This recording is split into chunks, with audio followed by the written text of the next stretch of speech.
婆婆，你尋日咧話食啲藥太大，我幫你切碎咗，容易吞啲。咁咧，我俾杯暖水你送藥啊。我等陣先食，我依家飲水先。飲完水就要食藥啦喎，如果唔係就會過咗個藥效時間噶啦。我唔食啊，我冇病啊，我點解仲要食藥呢？嗱，我哋睇下呢度，呢度係你阿女之前發俾我嘅一個視頻嚟噶。阿女咧話你如果咧身體叻嘅話咧，我哋就去呢度去旅行。如果你唔食藥嘅話，我哋又點樣去旅行呢？我冇病啊。係，我知道你冇病，不過你食咗藥之後，我哋去旅行可以去多啲地方啊嘛。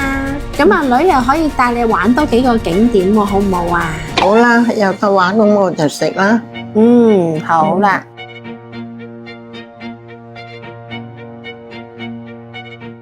好多老人家咧唔願意食藥，就可能因為佢有啲擔心，又或者佢覺得自己已經好返。慢慢咧同佢解釋返，其實藥咧係應該要按時定時咁樣食，同埋食咗之後對佢有咩好處，個老人家咧就會容易啲服從啦。